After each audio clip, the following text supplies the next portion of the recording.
Now, Joe, how many people? Just can you? You obviously can't answer this, but I'm asking for your feelings.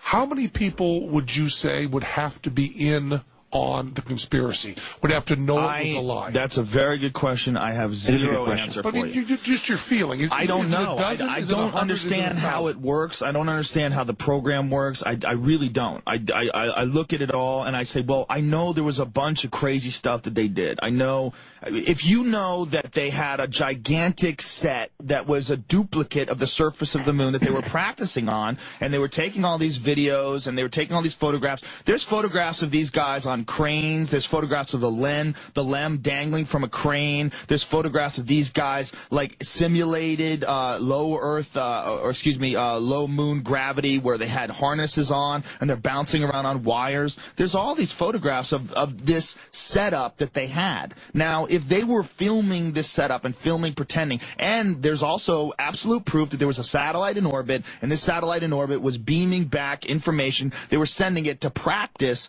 what they were going to receive from the guys on the moon. Now, if they already had all this video in place, they already had all these simulation footages, and you're talking about some grainy, low-resolution stuff, that's all we have access to, how many people really did have to know? I don't know. But I think a few. I mean, it would have to be a couple dozen. It would have to be the people at the very top. Would they be able to keep their mouth shut? I don't know. I go back and forth on what people are capable of, and then I go back and forth on what people are capable of in government. Look, there's got to be a ton of people at the very top of the CFR, at the very top of the world banking, that know what's going on with globalization, that know what's going on with, the push by these banks for one gigantic global government so they can control everything. I mean, that's an absolute fact that that's all going on right now. How many people know about that, and how many people are blowing the whistle? Very few. So if they can keep their mouth shut about that, they can keep their mouth shut about anything. If it's just a few dozen people, I don't know. I don't know how many people it is. And these people would think that it would be a patriotic thing to do. You're talking about the height of the Cold War. You're talking about the Red Scare. We're afraid of Russia. There was this big thing. We want to show technological superiority over the Russians, over the Soviets. So it's possible that they would do this and think that they were being patriotic doing it. And yet the next day there was an article in the Russian newspaper that said Americans walk on the moon. And the Russians never doubted it. I don't know. I don't know whether or not our wars with other countries, whether or not our propaganda, whether or not these arguments are all real, or whether it's the puppet on the left and the puppet on the right. I don't know who's at the helm of all this stuff. I don't know how it all works. I don't. But when I look at this whole gigantic picture, it smells. We're going to take it on the smell. We're going to take a little break. The one you're hearing said the word smell. That's Joe Rogan, of course, the host of Fear Factor and a great stand-up, and this is a great guy.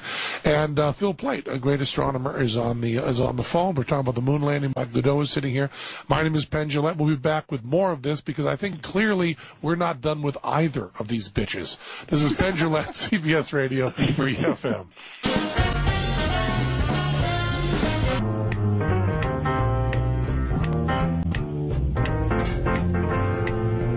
Yeah, this is Penn Jillette, CBS Radio, Free FM. I'm sitting with Michael Godot. Also, at my home is Joe Rogan, the host of Fear Factor, who just has, this is a technique for debating that should be studied. Joe has the most aggressive and yet humble style I've ever seen anyone use. It's really terrific, and he's talking to Phil Plait, who has said to me many times when I've talked to him about my friend Joe Rogan, the questions he had, just let me talk to him. We'll clear this up quickly. That's what we're trying to do. Phil, I want to give you a chance to kind of lead this because Joe's got books open here. I'm just warning you. Joe's got books open. What topic would you like to deal with on the moon landing thing next? One of those books isn't mine, is it? I've read all your site.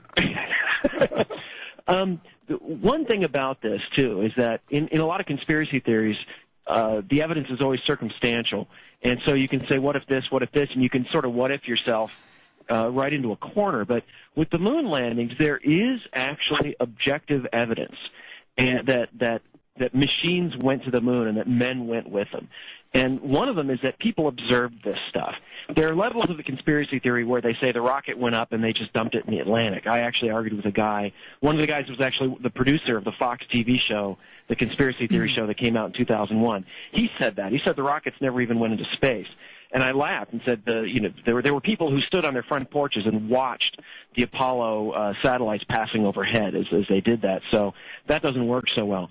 But in fact, these Apollo missions, like Apollo 8, as they went to the moon, they were tracked by ground-based telescopes. If you go on the web and look up Apollo 8 fuel dump, you will actually find pictures of these taken through telescopes. Ham radio operators were actually able to track these missions to the moon.